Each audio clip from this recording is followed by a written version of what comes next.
passing over various crossings. Once again, we've got another gate box here, Barnby Lane.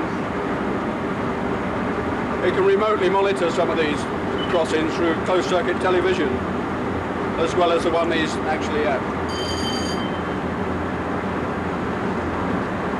Once we get through Newark, we've got a railway that crosses on the level. There's a maximum speed of 100 miles an hour there. It's quite unique because we've not got many of these rail level crossings. Johnny's easing off the controller at the moment in abeyance to that. And then we'll begin to apply the brake. This is Newark Station.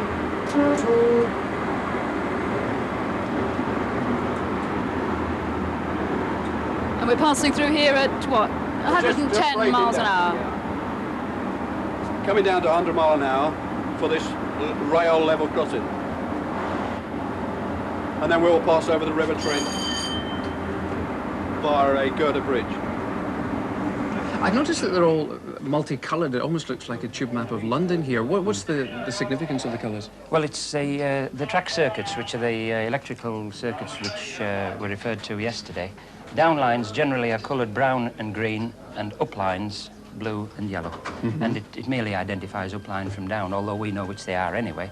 It's the technical department who design the equipment that determine these principles. But they seem to change colour every couple of inches on the same wall. Yes, because that's the boundary between one track circuit and another.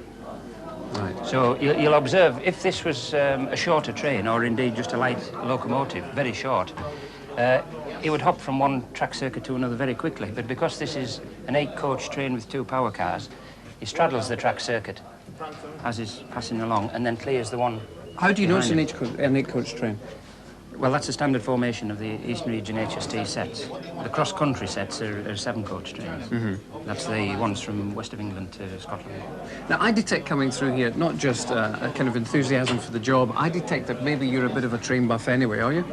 Some would say so.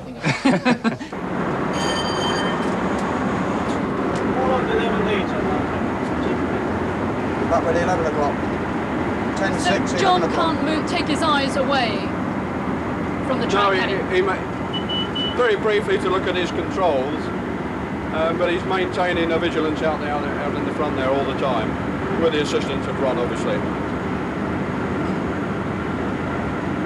Still running under clear signals, good sign. On the left there you can see the remains of an old windmill. This is Egmanton.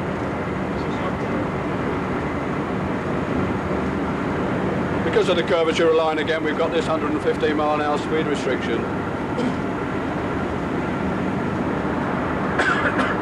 There'll be a line pass over the head shortly. There's a colliery line goes and to a power station to High Marham on the right, and that is in the region of Tuxford now. Because of the curvature of the track at this point, on the line side we've got fixed warning systems. Should anybody be working on the track, an alarm will be sounding when a train approaches, so they've got an extra warning because of high-speed trains.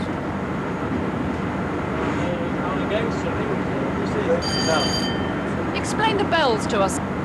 Yes, that's associated with the AWS, the automatic warning system, and it's to do with the signals. As we approach each signal, you'll see a track magnet in the centre of the track, about 200 yards on the approach to a signal. If the signal is displaying green, we'll get a bell sound in the cab. Well, we're just on the approaches to Retford Station. The old Great Central line is now passing underneath.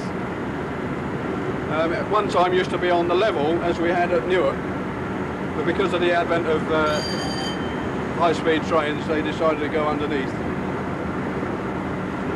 We've had a 115 mile an hour speed restriction. We can now increase to 125.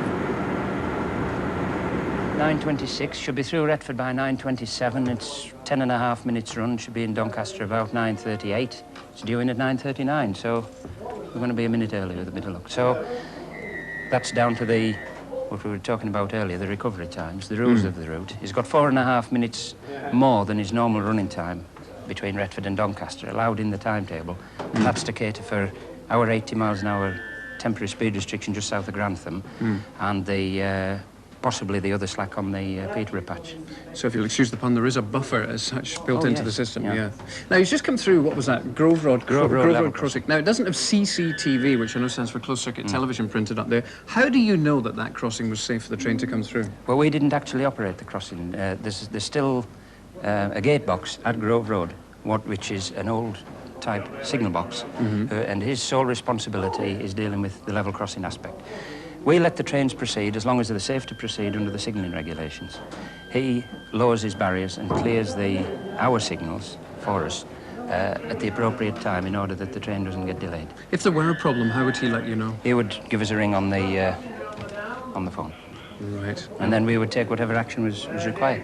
Oh, we're pelting along here. We've almost come level with where we had to stop before and go back to the beginning. That's it, yeah. Well, we're now approaching, it's Botany Bay level crossing. Curious Which is one of our CCTVs. It's supervised by Ranskill. Now, Ranskill Gatebox, which is 12 miles south of Doncaster, is just dealing with the Yorkshire Pullman. Right. That's just passed, and is now in the process of clearing the signals for 1S16. You'll already observe that 165 signal is now in the green position there. Yeah. Because Torworth level crossing, he's got his barriers down there. He's now kept his own barriers down by the looks of things, and he's cleared 169. Yeah, we're still proceeding along. We're just about to attain our maximum speed of 125. This is Ranskill. We've got 2 loops either side for recessing any freight trains that may get in the way of HSTs. Once again, one of the old mechanical blocks has been utilised as a gate box on the right.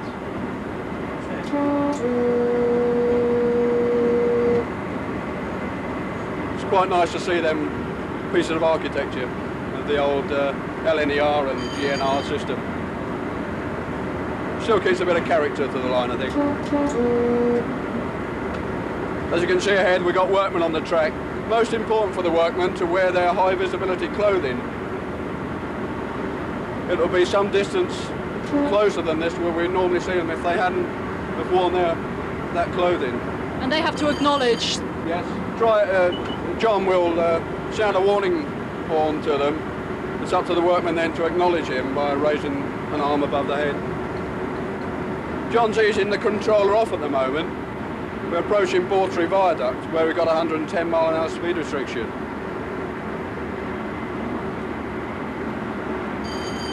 We're still running under clear signals.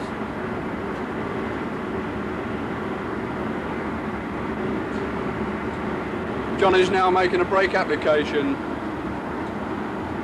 for the 110 mile/h. When the train approaches Bawtry, you'll hear the bell ring. That's the annunciator for the signalman telling him that there's a train approaching and he's got to get his barriers down and signals cleared. Otherwise, the train won't get green aspects and will suffer some delay. So that's the first thing. The second thing is that we observe the crossing. This is Rosington. We observe the crossing as we lower the barriers. Now, those barriers are down just now, presumably for 1D33, which is ahead of our train. That's right, yeah. Right. So what's going to happen with our train? When it approaches a certain point, we're going to hear a bell, you say? That's right. Right, and that's going to tell me that I've got to go and start getting those barriers down. That's it. And there's our train, the 1S16 Railwatch train, going through.